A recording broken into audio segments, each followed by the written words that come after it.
Bonjour mes chers amis, bienvenue sur Invitation Sidérale pour cette vidéo spéciale au 1er Nissan 2022, ce qui signifie qu'aujourd'hui c'est quelque chose comme le 1er janvier ou le début de l'année énergétique pour l'hémisphère nord, puisque nous avons fêté il n'y a pas longtemps le printemps avec l'équinoxe du printemps le 20 mars et maintenant nous entamons le premier cycle lunaire qui commence immédiatement après cet équinoxe du printemps.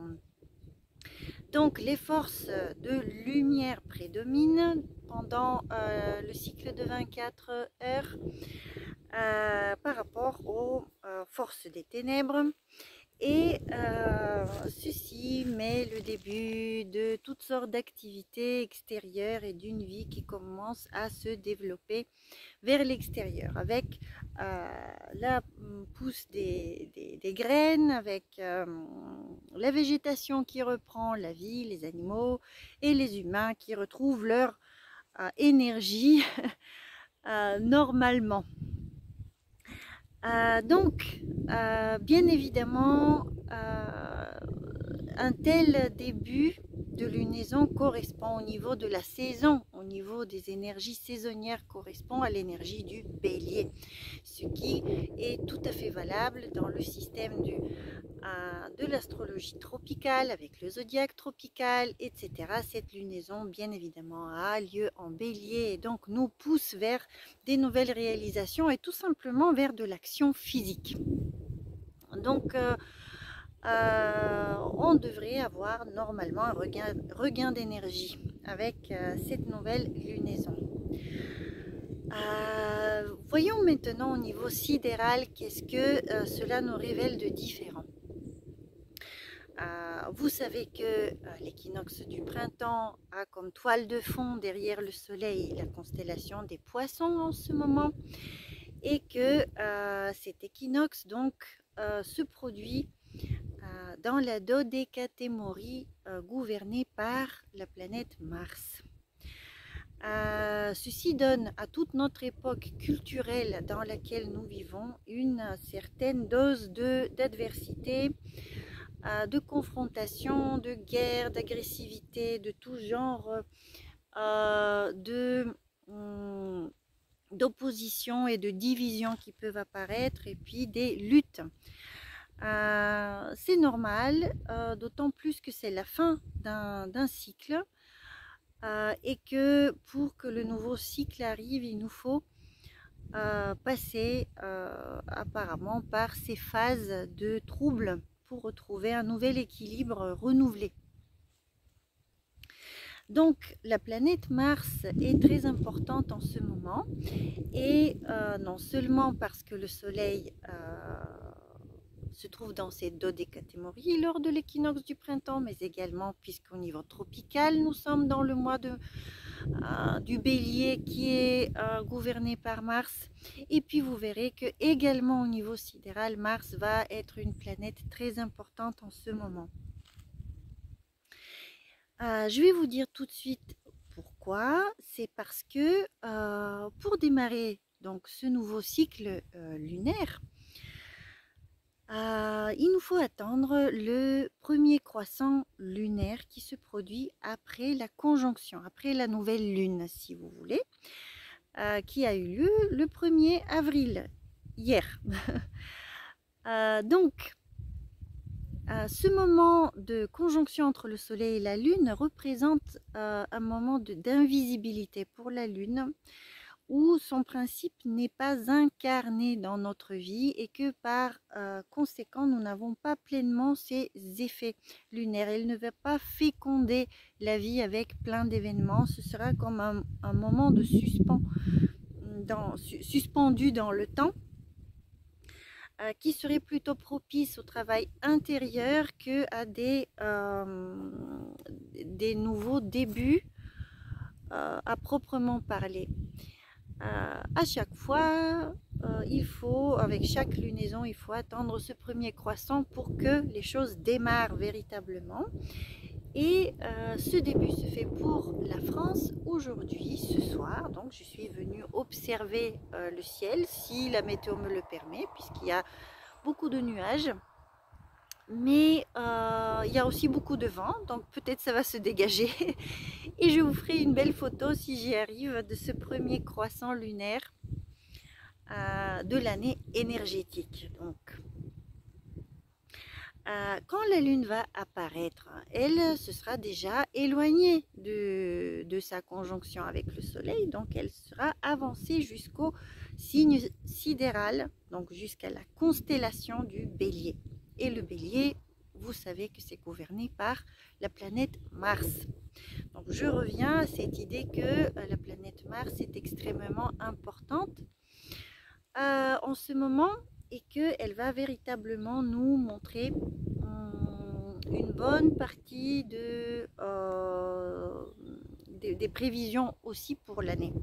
Pourquoi pour l'année? Tout simplement parce qu'on considère que le début de chaque cycle va nous révéler la nature du cycle entier, et que donc la manière dont se déroule ce premier Nissan va nous donner des indications sur l'année entière à venir, l'année tropicale, c'est-à-dire d'équinoxe du printemps à équinoxe du printemps. Je vous ai déjà dit que c'est la manière babylonienne d'observer le premier Nissan, et qu'il y a une autre version qui est plus ancienne, version sumérienne, qui considère la lunaison précédente comme premier Nissan. Donc il nous faut observer les deux. Je vais vous parler aujourd'hui de celle-là pour ne pas créer trop de confusion. Donc, cette nouvelle lunaison, qu'est-ce qu'elle nous... dans quel signe déjà, dans quelle partie du zodiaque elle se produit? Le soleil actuellement se trouve dans le 17e degré, ou 18e pardon, degré des poissons en sidéral, et dans le terme égyptien de Mercure. Et à la fois, le soleil est en conjonction exacte avec la planète Mercure, pile dans le même degré. Donc Mercure est également dans son terme égyptien. Maintenant, les poissons.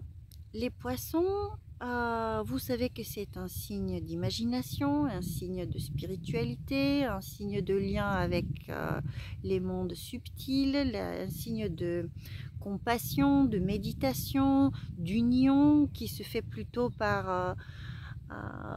en faisant le vide en soi que par le biais intellectuel. Et donc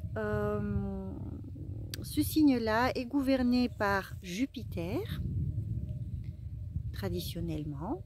Jupiter gouverne deux signes, le Sagittaire et les Poissons. Et les Poissons, c'est le signe féminin qui le gouverne. Donc c'est une énergie féminine émotionnelle. Il y a de l'eau dans ce signe. Et donc nous allons chercher une espèce de fusion qui est de l'ordre de la compassion et de l'immersion dans l'inconscient collectif, pour trouver une forme de spiritualité et d'union.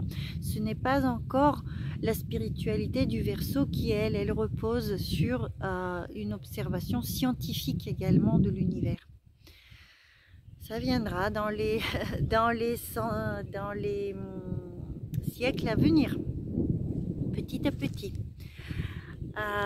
Et ce qui est très intéressant en ce moment, c'est que Jupiter, qui est le maître de ce signe dont dépend en fait le Soleil, Mercure et le début de l'année, Jupiter en ce moment, il se trouve dans une position, dans une situation cosmique très particulière.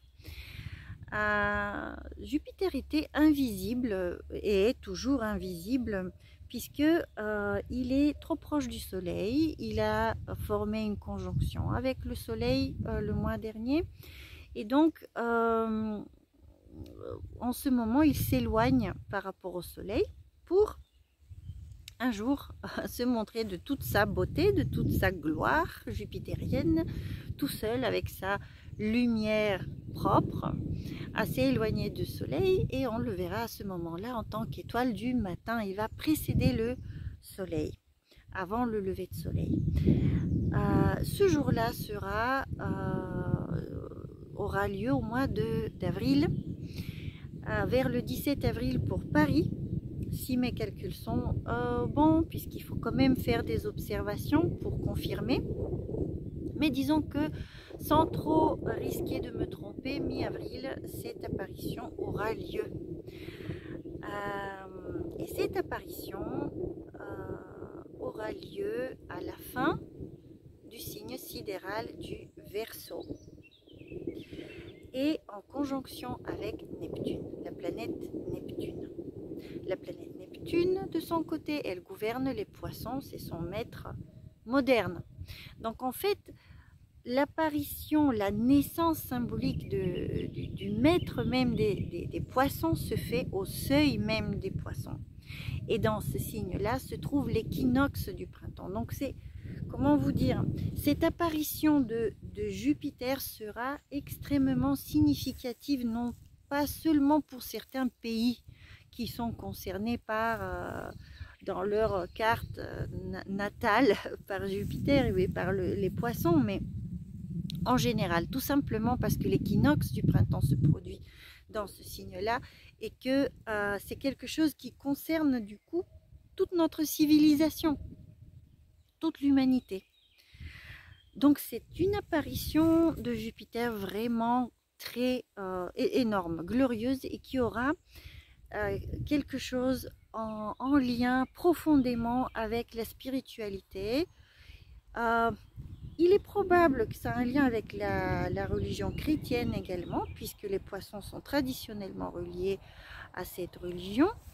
Mais à mon avis, ça va dépasser. En fait, il faut garder l'essence spirituelle de ces influences et ne pas les enfermer trop dans certaines religions ou cultes variés. Mais bon, le fait est que les poissons sont en lien très fort avec le christianisme.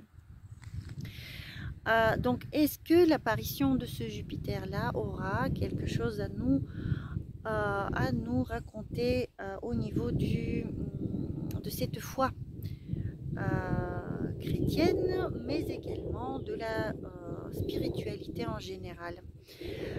C'est extrêmement parlant au niveau spirituel, cette apparition, et j'avais hésité avec l'interprétation parce que bon, Neptune des fois peut présenter des signes de déception, d'illusion, de confusion, de folie, de délire.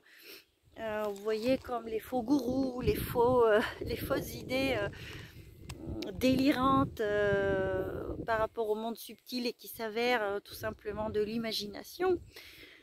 Mais bon, le fait est que cette conjonction n'est pas mal aspectée, elle est très bien aspectée, elle se trouve en bon, autour d'elle il n'y a rien de particulièrement mauvais, donc il y a des fortes chances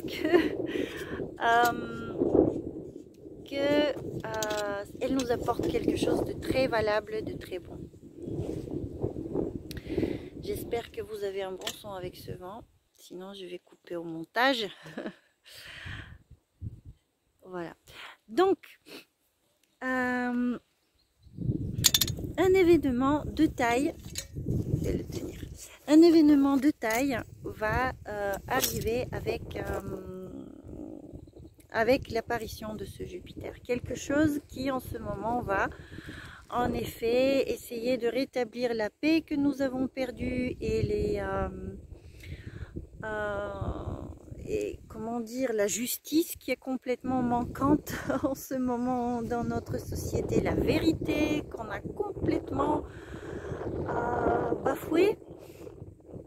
Et tous ces principes sont jupitériens en fait, de la vérité, de l'équilibre, de la loi morale, éthique, etc. Donc il y aura quelque chose qui viendra nous encourager et qui viendra nous rendre de l'optimisme et nous donner de l'espoir dans l'avenir. Ce qui est très intéressant, c'est que cette apparition se fera vraiment, on va coïncider avec les élections en France et contrairement à toute attente, peut-être qu'il y aura aussi une bonne surprise au niveau des élections. Je ne m'engage en aucun pronostic politique maintenant, mais en tout cas, la personne qui va arriver, qui va, surtout au premier tour, qui va être propulsée par ce Jupiter-là, ou plutôt qui sera en synchronicité avec cette énergie-là, sera probablement très propice, très positive pour la France, espérons-le, puisque en fait les choses dans le ciel ne se résument pas à cela. Donc pour arriver, comment vous dire, pour arriver à la réalisation de cette belle promesse de Jupiter, en fait, il va falloir d'abord observer d'autres planètes desquelles il va dépendre. Pourquoi? Parce que, premièrement, Jupiter se trouve à la fin du signe sidéral du Verseau. Et le Verseau, il est gouverné par Saturne dans l'astrologie traditionnelle et par Uranus dans l'astrologie moderne. Il a ses 2 maîtres. Les 2 maîtres sont en carré en ce moment, l'un par rapport à l'autre, mais ceci veut dire que de toute façon, ce carré, il faut qu'il soit géré, examiné, pris en compte, et ces énergies doivent être réglées pour que Jupiter puisse vraiment s'exprimer librement. Vous voyez, il est assujetti parce que par maîtrise, en fait, Saturne et Uranus vont gouverner, disons, le pays dans lequel se trouve ce Jupiter, l'endroit où il se trouve. Et donc, où on en est avec ce Saturne? Saturne, il est, vous le savez maintenant, depuis plus de 2 ans dans le signe sidéral du Capricorne, dans la constellation du Capricorne, où il est à trône et où c'est son domicile nocturne, féminin, alors que c'est une planète diurne par essence. Donc, il se comporte d'une manière pas très agréable dans ce signe. Et nous l'avons bien vu, nous avons bien vu toutes les restrictions auxquelles nous avons fait face depuis 2 ans. Et maintenant, Saturne continue sa course dans ce signe. Il va sortir du signe sidéral du Capricorne à la fin du mois, mais il va y retourner. C'est-à-dire, il fait une toute petite sortie, il ouvre la porte, il regarde ce qu'il y a de l'autre côté en Verseau, puis il refait marche arrière, fait un tour 180 degrés, il revient un petit peu en Capricorne pour jusqu'à la fin de l'année. Donc, il reste extrêmement puissant. Et de toute façon, Saturne gouverne également le Verseau. Donc, il sera très puissant pour encore 2-3 ans. 3 ans, c'est sûr. Donc, nous aurons à faire face à des régulations, restrictions, réorganisations et contrôles, surtout un contrôle très fort pendant encore, pas seulement cette année, mais encore les 2-3 années à venir. Seulement, après, ça va se faire sous un autre mode, qui sera, selon moi, un mode plutôt technologique. Vous voyez, si jusqu'à présent, ce contrôle s'effectuait de la manière classique, par des lois, des régulations, des amendes, des papiers qu'il faut remplir, s'autoriser à sortir, pas s'autoriser à sortir, les contrôles aux douanes, les frontières fermées, etc. Tout ceci va passer sous sa forme digitale probablement, en effet à partir de janvier à peu près de l'année prochaine. Puisque ce contrôle identitaire se fera pas d'une manière en fait de la manière du Verseau. Et vous voyez que maintenant en tropical, Saturne il est dans le signe du Verseau, on en parle déjà et on introduit déjà ce pass sanitaire, vaccinal et ceci et cela. Mais au moment où il va le faire, on va faire son entrée dans le signe sidéral du Verseau, les choses vont vraiment s'installer et quelque chose de beaucoup plus clair va avoir lieu. C'est-à-dire qu'on va passer vraiment pour de bon. Si jusqu'à présent on en a parlé, c'était un petit peu comme ci, un petit peu comme ça, là ça va être vraiment pour de bon installé. Voilà, donc nous avons cette histoire de Saturne et qui conditionne Jupiter. C'est-à-dire que Jupiter doit tenir compte de toutes ces conditions pour se déployer. Il est assujetti à ça, en fait. Donc, il faut d'abord se débrouiller avec Saturne pour que Jupiter puisse se déployer. Ce qui est plus inquiétant maintenant, particulièrement en ce moment, c'est que la planète Mars est en train d'appliquer vers Saturne pour former une conjonction. Et cette conjonction aura lieu le 4 et le 5 avril. Les 2 jours, je vous donne parce que c'est ils sont dans le même degré pendant 2 jours. Et il faut savoir que ceci arrive dans le 28e degré du Capricorne sidéral. Et le 28e degré du Capricorne, c'est le degré d'exaltation de Mars dans le zodiaque. C'est-à-dire des 360 degrés, c'est pile là qu'il est exalté. Et c'est pile là qu'il va faire sa conjonction avec Saturne. Vous voyez, c'est quand même un clin d'œil de précision extraordinaire qui se produit dans le ciel, qui est à considérer. Et pourquoi Mars est exalté à cet endroit-là? Tout simplement parce que c'est la fin du signe du Capricorne, qui est dans le terme égyptien de Mars, donc il est dans son propre terme. Et en fait, c'est là qu'il montre le plus pleinement ses qualités martiennes qui peuvent être malheureusement en lien avec une certaine cruauté et une certaines attitudes guerrières qui sont particulièrement atroces. C'est ce qu'on observe avec la guerre en Ukraine en fait. C'est ce presque sadisme qui est en train de se déployer dans ce pays. C'est quelque chose d'incroyable. Je crois que nous n'avons pas fini de recevoir des témoignages, les vrais témoignages qui vont commencer seulement maintenant à arriver de ce qui s'est vraiment produit, vraiment sur place, qui ont été les vrais agresseurs et jusqu'où c'est allé ces atrocités.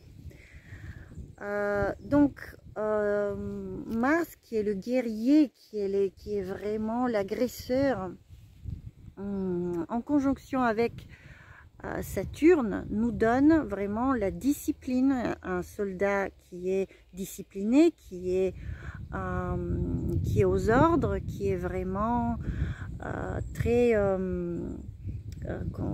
qui est très endurant. Vous voyez, ça se prolonge,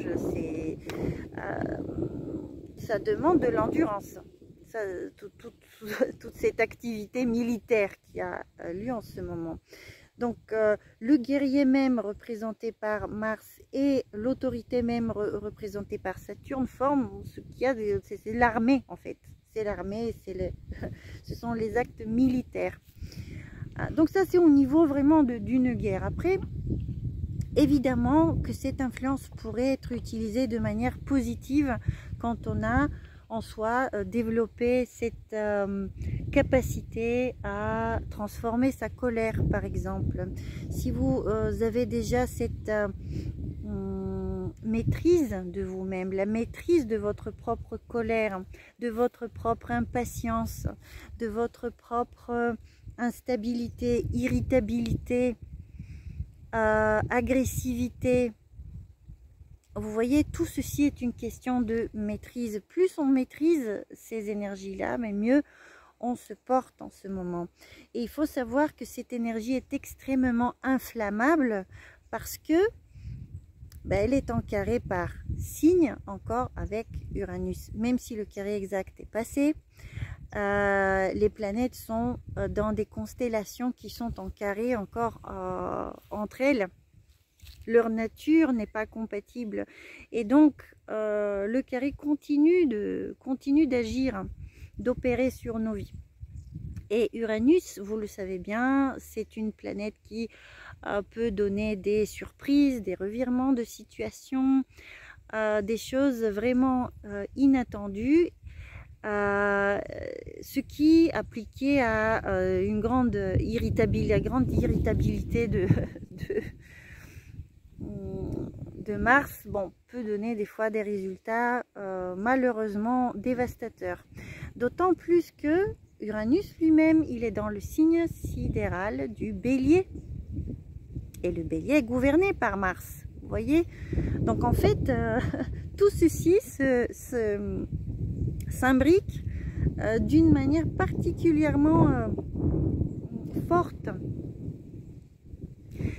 Et nous sommes témoins d'une guerre particulièrement atroce. Donc, toutes les guerres sont atroces, toutes les tortures et tout ce qu'on peut faire est bien évidemment atroce. Moi, j'espère tout simplement que ceci ne va pas dégénérer comme tout le monde a peur en ce moment. Est-ce que une guerre mondiale nous attend? Est-ce que... comment vont réagir les pays d'Europe, etc. etc. Donc, disons que le moment le critique pour tout ceci est vraiment maintenant lors de cette conjonction entre Mars et Saturne, c'est-à-dire le 4 et le 5. Si ces journées passent sans grande explosion nucléaire, ou autres surprises désagréables et abus d'autorité, etc.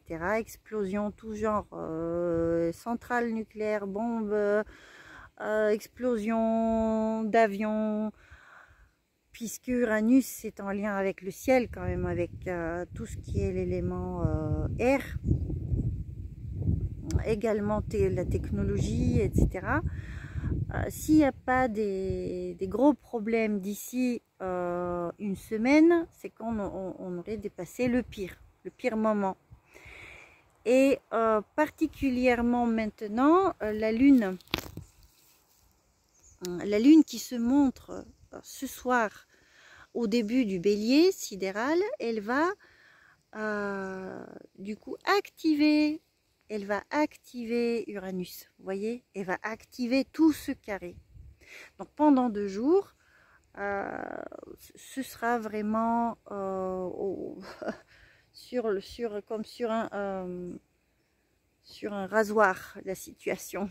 Je sais pas si on dit ça, mais bon, je vous le dis. Ce qui est plus inquiétant, en fait, c'est que ça arrive le jour de premier Nissan, enfin peu après ce premier Nissan. Premier Nissan avec la lune en bélier qui active ce carré, et juste 2 jours après, il y a cette conjonction majeure entre ces 2 maléfiques qui sont Mars et Saturne et qui font carré à Uranus, stimulé lui-même par la lune. Alors, autre chose qui va se rajouter à cette situation, c'est que dans le bélier sidéral, en ce moment, il y a le nœud lunaire nord qui est entré depuis le mois dernier et qui va en fait traverser ce signe pendant 1 an et demi en créant ce qu'on appelle le couloir des éclipses solaires et lunaires, puisque c'est un axe avec le nœud lunaire sud.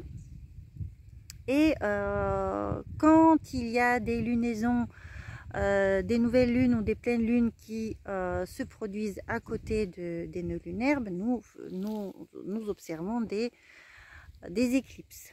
Et une telle éclipse aura lieu le 30 avril, qui va se produire d'ailleurs pas loin d'Uranus. Donc à nouveau, ce carré va être lourdement affecté. Vous voyez, lourdement affecté. Tout ceci dans le premier mois de l'année énergétique. Vous voyez? Donc ça, c'est le contexte dans lequel ce Jupiter va essayer d'apporter ses bienfaits. Vous voyez, puisqu'il est dépendant par maîtrise, par Saturne. Doublement d'ailleurs parce qu'il est également dans le terme de Saturne, à la fin du Verseau sidéral. Bon, ce sont des détails, ce n'est pas très important. Donc vous voyez, les choses se goupillent d'une telle façon que nous baignons dans un climat ouvertement conflictuel. Et à l'intérieur, il y a Jupiter qui va en effet apparaître, se montrer et essayer de faire quelque chose. Et en effet, ça va être un très grand événement, hein. Il aura une vraie action, ce Jupiter-là. N'oubliez pas qu'en astrologie sidérale et de la manière antique, avec le système de domification des signes entiers, quand une planète change de signe, elle change également de maison dans votre horoscope. Vous voyez, elle va basculer automatiquement dans une autre maison. Et ça veut dire que tout le tableau, toutes les énergies, en fait, les thèmes de vie qui sont stimulés vont changer. Puisque ça sera dans une autre maison que ça va se passer. Donc quand Jupiter va passer en Poisson, il va changer également de domaine d'action, d'activité. Je vais tenir comme ça. Bon.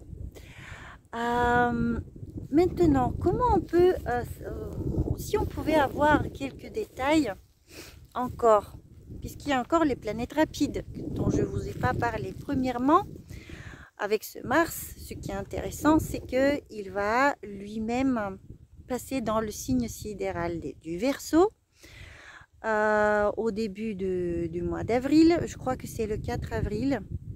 Ah non, le 4 avril, c'est la conjonction un peu plus tard. Je vais vérifier ça, je vais vous le mettre dans la description, la date exacte. Et donc, la manière d'agir de Mars va changer. Déjà, il va être dans un signe où ils ne se sont pas particulièrement bien, puisque il n'est plus exalté du tout dans la constellation du Verseau. C'est un signe d'air. Et Mars n'a rien à voir avec l'air. C'est une planète nocturne et qui gouverne un signe de feu et un signe d'eau. Donc ça n'a rien à voir avec l'air. Ils ne se sent pas bien dans ce signe et il n'est pas spécialement fort.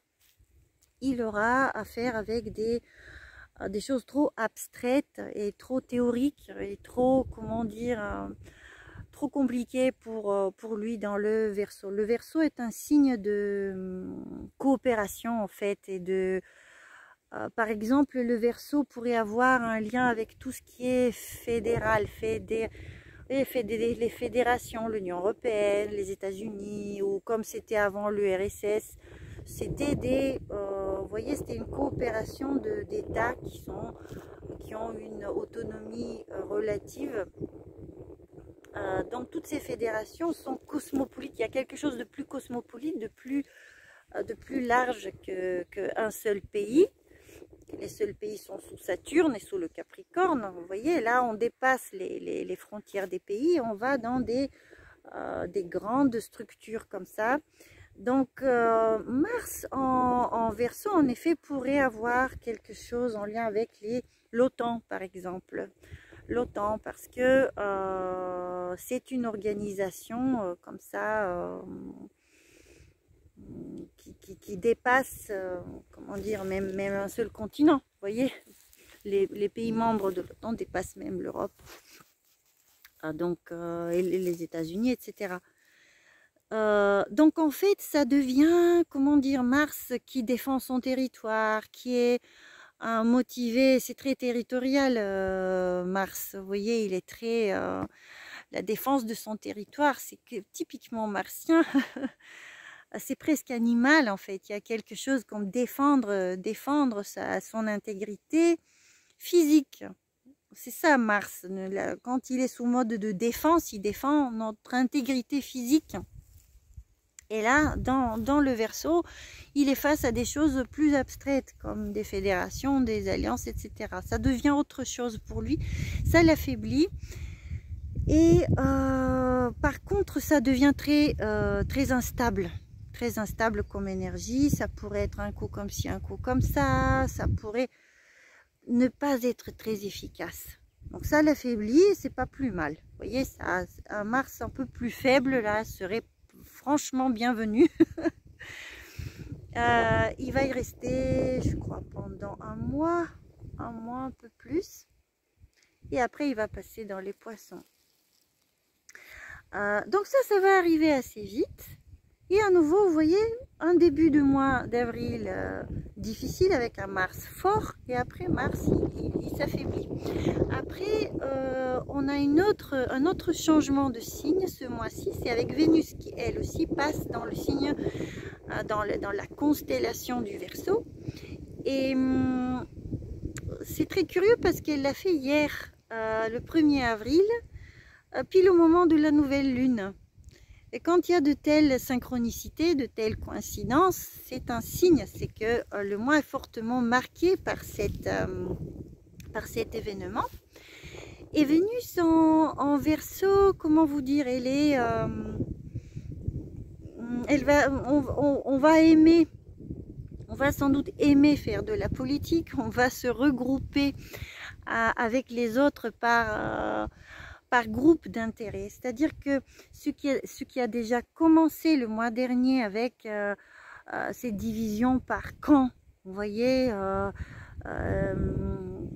les supporters d'un tel pays, les supporters de l'autre pays, comme dans un match de foot un petit peu, vous voyez, avec les couleurs, avec tout ça. Tout ça, ça va continuer, tout simplement parce que Vénus, pendant une courte période, elle est dans le Verseau et en tropical et en sidéral. Vous voyez, les premières semaines, je crois, d'avril. Et après, elle va passer en poisson en tropical et va rester encore un moment en Verseau en sidéral. Et va renforcer ses liens amicaux qui sont malheureusement ne sont pas tout à fait, comment dire, qui ne concernent pas encore l'unité, l'humanité entière. Ça reste des partis pris. Vous voyez, le Verseau, il est autant cosmopolite qu'il est gouverné par Uranus. Mais il est également gouverné par Saturne et on a tendance à rester dans notre propre groupe, comme ça, auquel on s'identifie. Et c'est très, très curieux de voir cette Vénus, comment elle opère quand elle est en Verseau, parce que en Verseau, elle était en tropical, en Verseau, mais voilà, elle sera encore en sidéral. Vous voyez toute cette mode de s'habiller en jaune et bleu en ce moment mais on nous vend tout. Et moi j'ai vu sur Facebook, mais on vous vend des sacs, on vous vend des robes, on se fait les ongles en jaune et bleu, c'est vraiment le style, vous voyez. Vénus est là, elle est avec le style. Donc on va aimer ce style là qui est bon un peu ça fait un peu uniforme au bout d'un moment. Vous voyez l'uniformisation du Verseau, faut peut-être pas aller trop loin avec ces passions de groupe, quoi, de s'identifier à un groupe, vous voyez, d'être noyé dans un groupe et jusqu'à s'habiller avec un uniforme presque. Voilà, donc Vénus va aimer ces regroupements, mais tout genre de regroupement, ça peut être tout ce qui est censé apporter du progrès à l'humanité, toutes sortes vous voyez, de causes, je sais pas, ça pourrait être autant de groupes de permaculture que des groupes d'expansion de la conscience, ou alors même quelque chose en lien avec la technologie, ou même l'intellect artificiel, ou au niveau de la musique techno, ou aller écouter de la techno, ou créer de la musique électronique, etc. Donc ça, c'est une petite nuance en fait qui se superpose. Mais Vénus dans le Verseau aime certainement la liberté, n'aime pas trop s'engager émotionnellement. Il y a une certaine distance qui apparaît, c'est pas plus mal. Pour que la passion baisse, on a vécu des moments de trop grande intensité émotionnelle. Donc c'est plus dégagé, c'est comment dire, c'est plus avec plus de distance cette Vénus là, plus amicale, vous voyez, en donnant la liberté aux autres, etc. Ce qui est quand même positif. Et à partir de ce signe-là, elle est en sextile avec Uranus qui est dans le Bélier. Vous voyez, c'est un aspect harmonieux. Et donc, il y aura sans doute de l'originalité aussi qui va apparaître. Donc, c'est tout le paradoxe du Verseau, c'est l'individualité dans le collectif. Comment l'individualité en fait opère dans le collectif. C'est tout le défi du Verseau et du lion qui est en face, en fait, qui lui fait face.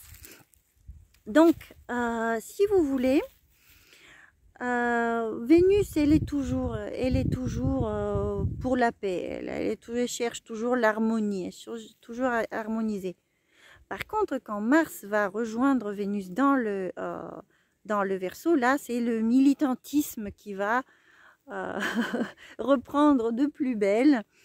Nous avons eu du militantisme tropical jusque-là, mais nous allons avoir maintenant du militantisme sidéral également. Et probablement, ça va être plus conséquent. Vous voyez, en sidéral, les choses s'incarnent vraiment, deviennent vraiment... Comment vous dire, si le tropical opère à un niveau psychologique, plutôt sur le plan astral, mental, etc., là, le système sidéral lui incarne les choses dans la vie réelle, quoi. C'est scellé, si vous voulez. Ça devient du destin, ça devient du chemin de vie. Ça se concrétise. Voilà, donc il y aura à nouveau du militantisme, des causes, du sauvetage, etc. Tout ça, avant de changer à la fin du mois pour Vénus, d'arriver dans le signe sidéral des Poissons et de se diriger vers une conjonction avec Jupiter en Poissons. Et franchement, à partir du mois de mai, c'est magnifique ce qui se produit, puisque Jupiter, dont je vous ai parlé, est à trône dans le Poisson, mais Vénus, elle est exaltée dans le signe sidéral des Poissons. Dans les Poissons en général, là c'est en sidéral.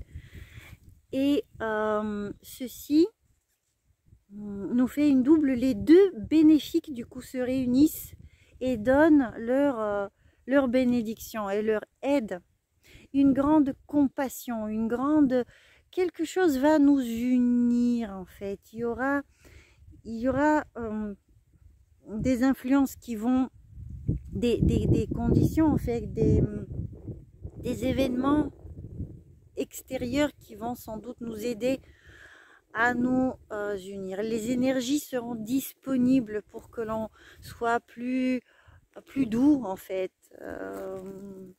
Le militantisme aussi va sans doute s'adoucir. Et c'est comment vous dire, les Poissons, c'est un signe de musique également.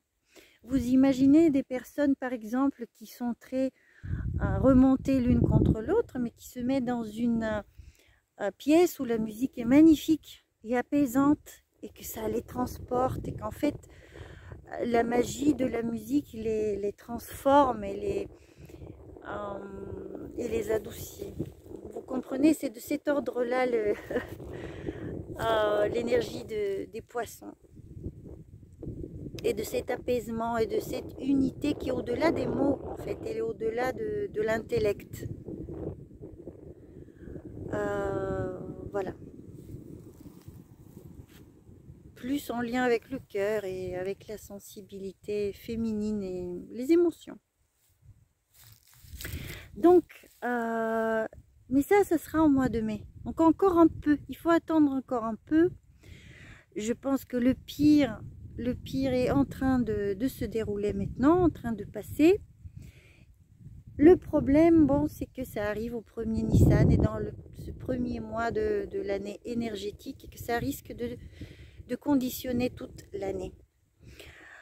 Maintenant, au niveau de la crise économique, inflation, etc. qui approche à grands pas, c'est sûr et certain maintenant. Je voulais vous dire quelque chose.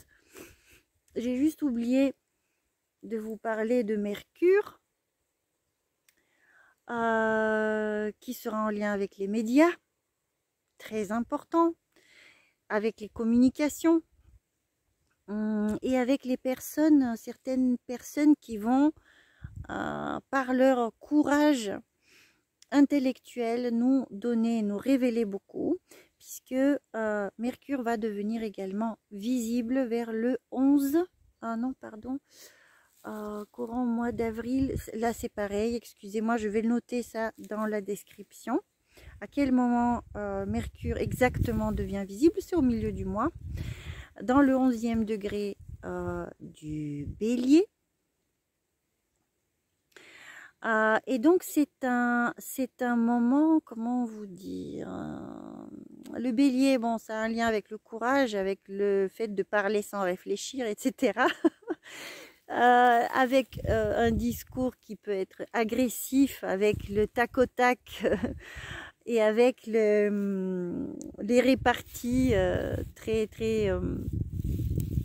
avec beaucoup d'intelligence, qui peuvent des fois dégénérer, être assez grossières. Ça c'est l'énergie trop ardente du Bélier. Mercure se sent pas très bien dedans forcément, mais bon, au positif ça donne du courage, le courage de dire les choses, quitte à être désagréable et à ne pas plaire à tout le monde. Donc ça va s'accélérer, cette tendance va s'accélérer, d'autant plus que avant d'arriver à ceci, Mercure formera tout d'abord un carré avec Pluton. Et donc là, c'est de l'acharnement. Là, c'est de l'acharnement intellectuel, en fait, qui va se produire et qui sera pas très beau à voir. Donc, cherchez la mesure, essayez d'adoucir les propos, peu importe la colère noire dans laquelle on se trouve, l'irritabilité absolument ingérable qu'on ressent et l'envie de crier, de dire des gros mots, d'insulter tout le monde et d'exprimer son indignation humaine qui peut être juste, injuste, peu importe, mais c'est de l'agressivité. Et en fait, il faut vraiment faire un effort conscient d'atténuer ça, au moins d'en être, si ce n'est de complètement le maîtriser, au moins de ne pas y aller aveuglément et de tout exagérer et d'aller trop dans des extrêmes. D'autant plus que là, ce sont les élections en France, vous voyez, donc ce sont des moments propices à se faire beaucoup de mal par la parole.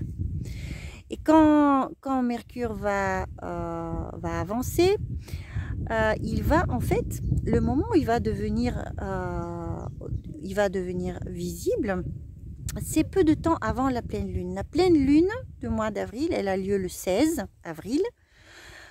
À ce moment-là, Mercure également est dans le Bélier, comme le Soleil, et très proche d'Uranus. Et en fait, son apparition héliaque, le moment où il va devenir visible, va se faire au moment où il est en conjonction avec Uranus. Donc en fait, ça va aller très vite et ça risque d'être un peu chaotique. En général, quand Mercure et Uranus sont ensemble, on a tendance à être éparpillé, chaotique, à faire trop de choses à la fois, à ne pas arriver à canaliser son énergie mentale. Donc il peut y avoir trop d'excitation, vous voyez, trop de choses à la fois qui viennent comme ci, comme ça, et on se sent un peu perdu. Au mieux, ce sont des idées de génie qui peuvent nous venir à ce moment-là, et également oser parler de choses qui sont comment dire, progressistes, ou qui contribuent à la liberté, libération, etc. Ça c'est au positif. Maintenant, bon, vu que tout ceci est en carré avec les fameux Saturne et Mars en Capricorne, et même Pluton, il est en début du Capricorne, bon, c'est pas, ça parle plutôt d'un certain acharnement médiatique. C'est comme un peu beaucoup de bruit, beaucoup de, comment dire, comme une meute de chiens qui aboient, quelque chose comme ça. Donc ne faisons pas partie de ça, si possible.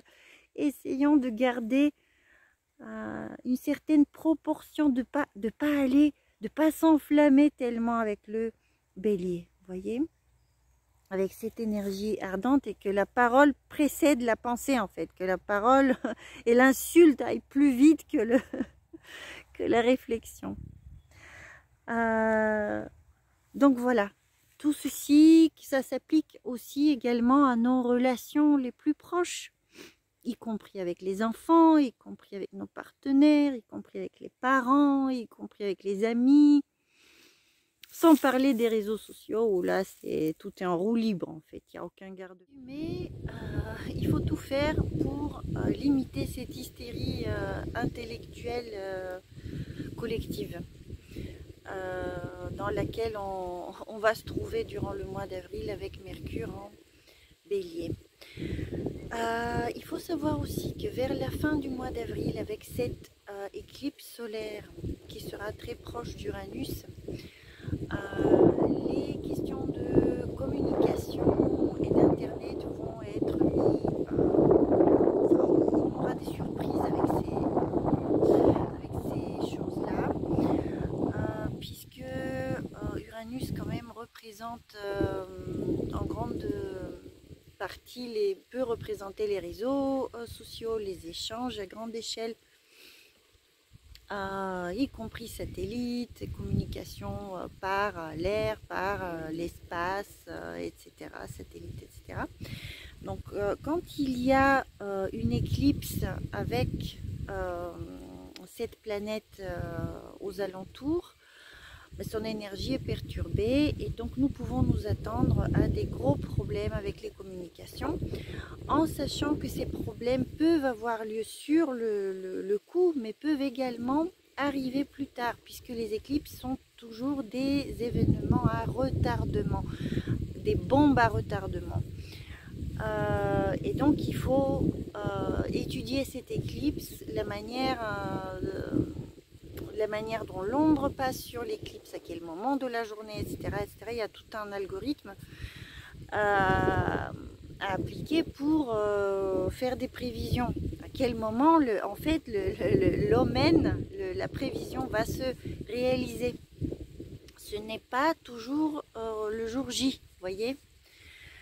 Donc ce sont des événements de grande envergure concernant les communications également qui vont venir, mais vous pouvez tirer quand même un aperçu de ce qui va se produire plus tard dans le temps à grande échelle, le 30 avril, lors de l'éclipse.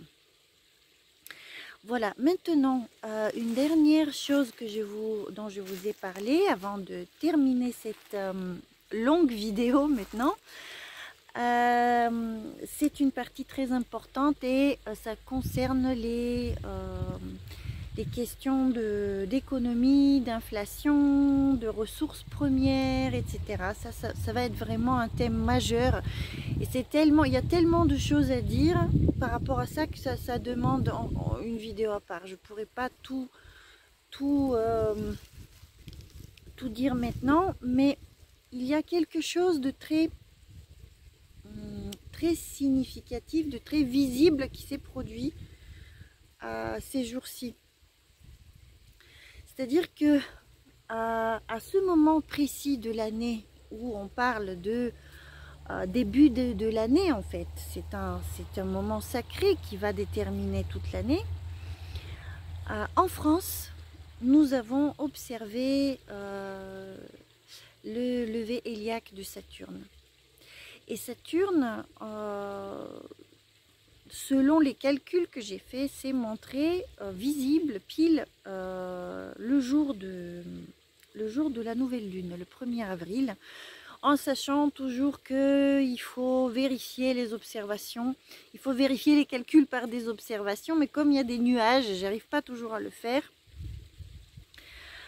Donc, ce qui est sûr, c'est qu'une planète qui se montre pour la première fois des rayons du soleil comme ça, elle est très extrêmement puissante le jour J de son apparition, mais elle est également puissante une semaine avant et une semaine après son apparition. On dit qu'elle est en phase, en fait. Et donc Saturne, il sort maintenant il est sorti de son invisibilité, et nous sommes dans une période où il est en phase, peu importe si c'était un jour avant, un jour après son apparition. Vous voyez, si c'était le 1er avril ou si c'était un peu avant ou un peu après, parce que il est de toute façon en phase. Et quand ça arrive à un tel moment de l'année, c'est un omen, en fait, c'est comme une prémonition, comme un signe très fort de ce qui va arriver. Et Saturne, c'est quoi? Saturne, il marque de son sceau, de sa signature ce moment-là, pour la France. Attention, c'est pour la France spécialement, puisque ce jour de lever héliaque change selon la position sur Terre où on est, géographiquement. Et donc, Saturne, c'est quoi? Saturne, ce sont les restrictions. C'est serrer la ceinture. Saturne, c'est le manque de tout, de chaque principe qu'il touche, en fait. Vous voyez, dès qu'il mélange son énergie à une autre énergie du zodiaque, il la ralentit, il crée un manque de cette énergie-là et il demande des efforts pour accéder à cette énergie-là. Donc déjà, au niveau du zodiaque sidéral, ceci se passe en Capricorne, et le Capricorne, c'est un signe, c'est le signe même de l'agriculture, vous voyez. Et ça fait 2 ans que je me demande, mais qu'est-ce qui va se passer avec l'agriculture? Je l'avais dit, je crois, dans des vidéos précédentes. Pour l'instant, rien n'est arrivé. C'est que la chose ne s'est pas activée. Mais vous voyez, on y arrive petit à petit. Il y a un retard dans il y aura un retard dans les approvisionnements, probablement dans les cultures. Et même si vous regardez maintenant avec cette neige qui est tombée, la neige qui est tombée pile dans cette phase d'apparition héliaque de Saturne, alors que Saturne représente le froid. Vous vous rendez compte à quel point ça marche, en fait, ces histoires de lever héliaque? Saturne représente le froid et la neige. Donc nous n'avons pas eu de la neige pendant tout l'hiver. Et là, nous en avons au printemps quand Saturne se montre. Vous voyez, une vague de froid. Et une vague de froid qui est en effet en lien avec d'autres planètes. Là, il y a Mars aussi qui arrive et qui est en maléfique, etc. Donc, tout ceci se combine, tous ces facteurs dont je vous ai parlé se combinent, et l'apparition de Saturne en même temps le rend hyper puissant, et comment dire, tout ce qu'il représente est vraiment dominant. dominant pour l'instant. Mais cet instant, c'est le moment de premier Nissan, c'est-à-dire le main pour l'année. Vous voyez, donc c'est un... Au niveau des ressources, c'est vraiment très préoccupant. Préparez-vous à tenir longtemps avec moins, en fait. Préparez-vous à produire votre nourriture. Si vous êtes à la campagne, vous pouvez en profiter pour aller vers plus d'autonomie, pour créer cette manière autonome de vie qui était souhaitable de toute façon, en fait. Ce sera comme un coup d'accélérateur pour développer ces choses-là. Ça demande beaucoup de travail. Et quand nous avons Mars qui applique vers une conjonction avec Saturne en même temps qu'il est en phase, que les deux planètes sont exaltées, puissantes, etc., que c'est au premier Nissan, etc., etc., ceci montre qu'en fait, durant l'année, on aura à effectuer un effort soutenu, planifié, avec de la stratégie, avec une économie d'énergie, avec vraiment, il va falloir bien s'organiser, bien faire votre budget, bien comment dire, ordonner tout dans la vie pour tenir longtemps. Il va falloir tenir au moins pendant cette année, probablement à l'hiver, bon, qui va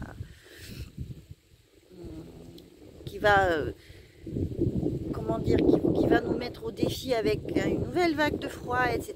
C'est à ce moment-là, à l'hiver prochain, que probablement ces histoires de gaz et de chauffage et d'électricité peuvent vraiment nous atteindre de manière plus sévère.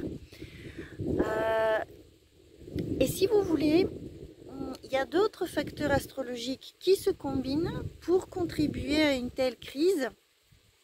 Je vais peut-être juste vous les citer comme ça brièvement et puis voir les détails une autre fois. Mais nous avons déjà ce que je viens de vous dire pour Saturne. Nous avons également, selon le système tropical, cette éclipse solaire qui aura lieu le 30 avril. Elle sera dans le Taureau à ce moment là. Donc le Taureau, ce sont bien sûr les ressources et même l'argent tout court. Vous voyez, une crise financière. Au niveau du zodiaque sidéral maintenant, nous allons maintenant encaisser les résultats de l'éclipse solaire de l'année dernière, le 10 juin, qui a eu lieu en Taureau. Et Vénus participait à cette éclipse. Donc, nous avons maintenant, selon cet algorithme dont je vous ai parlé, nous allons maintenant en fait découvrir les effets de cette éclipse. Donc, concernant les ressources, mais le Taureau, c'est également la nourriture, toute l'abondance de la nature et l'argent. Nous aurons également à l'automne une importante rétrogradation de la planète Mars dans le signe sidéral du Taureau. Il va y rester, je crois, 2 ou 3 mois. C'est assez long et en se superposant à d'autres facteurs, ça peut jouer un rôle. Nous avons également en tropical Uranus qui est en Taureau, etc., etc. Mais je ne veux pas trop vous mettre dans la confusion, il faut prendre les choses dans l'ordre. Je vous donne juste quelques pistes pour ceux qui pratiquent déjà, pour qu'ils puissent déjà explorer. Et j'espère pouvoir vous proposer quelque chose assez rapidement. Voilà. Donc pour quand même finir sur quelque chose de plus positif, j'aimerais vous rappeler que l'apparition de Jupiter durant le mois d'avril est un événement cosmique extraordinaire, que ça arrive très très rarement. En fait, moi je connais pas un autre moment dans l'histoire où ça a eu lieu. Les recherches que j'ai pu faire, comment dire, que ce soit que Jupiter soit et à trône et en conjonction avec Neptune et en phase héliaque et au moment de proche de l'équinoxe du printemps, et Vénus qui va le rejoindre plus tard. En fait, ça fait un gros paquet de bonnes influences qui sont très rares, qui parlent d'une vraie ouverture de cœur, qui parlent de la possibilité de prendre le chemin, un chemin vraiment de sagesse dans notre vie, de vraie recherche de paix, de fraternité, de pardon, d'union. Et donc c'est très contrasté avec toute l'autre partie des influences que je vous ai décrites tout à l'heure, qui sont, elles, extrêmement difficiles. Donc nous sommes dans les deux extrêmes. Et bien évidemment, on peut tendre vers la réalisation du chemin le plus lumineux, vers le fait d'incarner, comme disait Gandhi, soyez le changement que vous voulez pour le monde, d'appliquer ce chemin de non-violence qui est très propre aux poissons en fait. Non-violence, un vrai pacifisme, mais qui part de nous-mêmes, pas juste exiger que l'autre fasse le premier l'effort, le méchant autre. Vous voyez, mais que nous-mêmes, nous soyons ces agents de paix, et d'œuvrer pour la paix dans le monde et d'obtenir ce monde que nous voulons. Donc il y a des réelles chances pour ceci. Et puis à côté, le reste des influences, si nous les voulons du côté positif, en fait, c'est énormément de travail. C'est Saturne et Mars, comme ça, ensemble, ça représente un effort, en fait, presque surhumain. C'est-à-dire que Mars peut être très fatigué aussi à côté de Saturne. Moi, je remarque beaucoup de fatigue en ce moment, en tout le monde. Et tout demande des efforts, donc il faut se discipliner, en même temps reconnaître ses besoins physiques, limiter son énergie et l'utiliser à bon escient et vraiment devenir un stratège de l'énergie vitale. Ne pas la gaspiller. Et puis incarner sur Terre tous ces beaux principes, toutes ces vertus qui sont représentées par Jupiter. Donc, c'est un beau programme. Je vous souhaite bon courage et j'espère vous retrouver bientôt pour partager avec vous le reste, autant que je peux. Merci pour votre attention.